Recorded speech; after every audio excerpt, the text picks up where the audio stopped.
Thank you. And I want to start by thanking the Friends of Socialist China for organizing this incredible discussion today. And all Friends of Socialist China, I think, are excited to learn about the announcement of China, Cuba filing for joint patent for a pan-corona vaccine.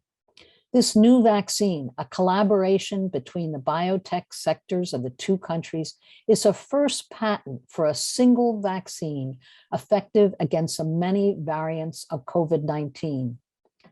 Today, we're talking imperialism's global war. So we need to address why US imperialism is so threatened by such exciting developments. Capitalism, by its very nature, is driven to compete and to maximize profit. It's unable to cooperate. It exploits its own working class every minute and the whole world ruthlessly. The three most successful makers of the COVID vaccine are making combined profits of $1,000 a second. It's in their stockholders' profit interest to be secretive and competitive. They're not capable of accomplishing what China is able to do, or even what Cuba, with 1% the population of China, are able to do through intense cooperation and people-centered planning. Cuba sends more medical personnel to Africa than the World Health Organization. There's also joint efforts to develop innovative treatments for diseases like cancer, diabetes, hepatitis. Cuba and China's practical cooperation has extended to fields of agriculture, neuroscience, nanosciences, climate change, natural resources, and the environment. It's capitalism's drive to maximize profit every quarter. That means that the system has no structure capable of overall long-term planning, just ruthless competition. Now, just how far is the US government willing to go in the protection of corporate profits and the control of patents, which is ruthlessly enforced? US trade officials announced that the government will veto a global plan to allow countries to temporarily ignore patents to make their own COVID vaccines. The US said they'll block an international agreement if China is not excluded from the pact. Now, China is the world's largest provider of COVID-19 vaccines. They've provided over 2 billion doses to more than 120 countries, the majority developing countries. China is providing the technology for countries to manufacture their own vaccines and is helping develop partnerships in manufacturing. This breaks the monopoly of the US and the European Union. And this is why China is targeted by US imperialism. US imperialism is the defender of corporate power in a unipolar world. Now, this weekend is Biden's Summit of the Americas. It's a complete farce. Despite the promise of new economic partnership with Latin America, the majority of the countries of the Western Hemisphere announced that they'll not attend because sanctioned Cuba, Venezuela, and Nicaragua are uninvited.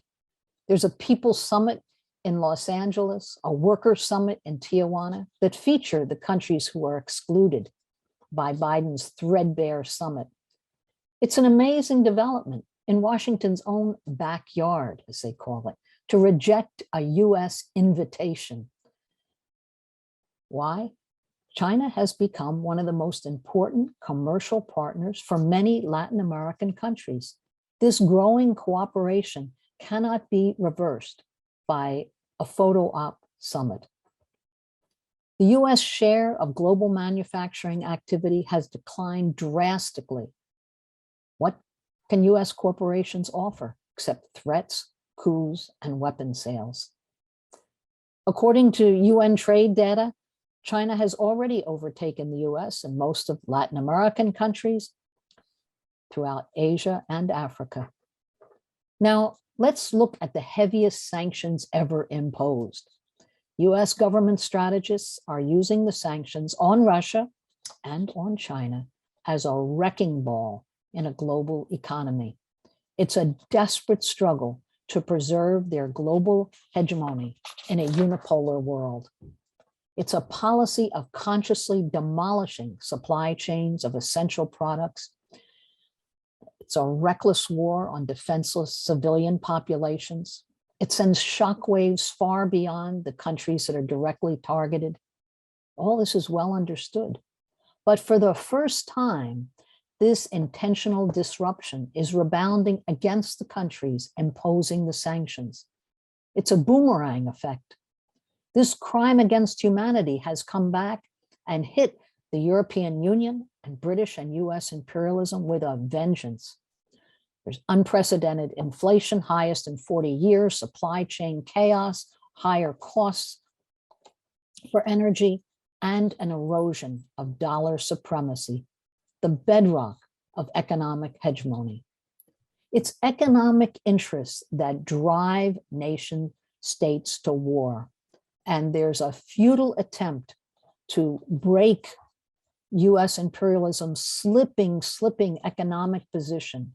That's what's driven NATO's massive involvement in the Ukraine. For 4 decades, corporate interests in the G7 top economies have applauded and pushed globalization because they were in control of the process, especially the US. It's their dominant position in the IMF, the World Bank, in the World Trade Organization. It assured this control. But now the Chinese economy is surpassing the US in total production, well over $1 trillion in Belt and Road development programs. China's a more attractive trading partner. And this growing integration of EU trade and investment with Russia and China challenges the domination of corporate power. Now, why is Russia particularly targeted right now? The Russian economy is much smaller than the US. The economy is smaller than Canada or South Korea. Russia's defense budget is 1/12 US military spending and a tiny fraction of the entire NATO military alliance. But while Russia has neither military or economic threat, it has enormous natural resources that are presently out of US control, and that makes Russia a target. The immediate threat to US hegemony was that EU trade with Russia at $260 billion a year, 10 times their trade with US. The EU is the largest investor in Russia. And European trade with China is also, it's overtaken by far its trade with the US at $230 billion. So there's this breaking, it's how to break this economic integration of the EU with Russia and at a greater level with China. That is a desperate gamble to protect US corporate domination. President Joe Biden confidently promised that the US and EU sanctions would have a catastrophic impact on Russia's economy. US analysts predicted Russian bank and stock market collapse, hyperinflation, soaring prices, supply chain disruptions, empty shelves, massive unemployment. But what happened was the end of dollar diplomacy. So with short-sighted arrogance, the US cut Russia from the SWIFT banking system of payments and trade. Visa and MasterCard shut down overnight, but it didn't create the predicted chaos. The central bank of Russia was able to switch to the China SIPS network, which includes 3,000 banking institutions in 167 countries. SIPS was able to seamlessly process credit card transactions, and SWIFT banking transactions cut by the US sanctions meant that Europe was unable to pay for Russian gas and oil. Russia's response was, we'll continue the contracts in gas and oil, same rates, but you'll pay us in rubles, the Russian currency. Accepting payment in Russian rubles and not allowing countries, and at the same time allowing countries not enforcing sanctions to pay in Chinese yuan, rupee, and other currencies meant that both the dollar and the euro were no longer the currency for major trade transactions. The result is the Russian ruble has rebounded while the US dollar, and especially the euro, have been sinking. Forgotten in all the congratulatory declarations was that throughout the developing world, there was no agreement on these US imposed measures. The resistance of China, the world's largest economy, to US demands to comply with the sanctions on Russia has given other nations the confidence that they too could survive US demands and still have access to development funds, to essential technology, to trade. India, South Africa, Brazil, the BRICS country, along with almost all the countries of Africa, Latin America, most Asian countries, refused to stop trade with Russia against their own interests.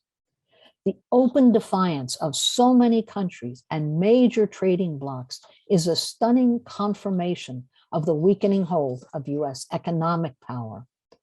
Developing countries are actually strengthening their economic coordination in order to withstand the subsequent shocks caused by Western sanctions.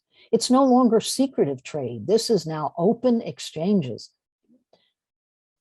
China is meeting with their banks to discuss how to protect China's overseas assets from deeper next round of US sanctions, and they are coming. Now, China's GDP is roughly 10 times larger than Russia, so consider sanctions there. China is the world's top trading economy, the #1 exporter of manufactured goods. Every US plan for sanctions on China starts with a manufactured crisis over Taiwan.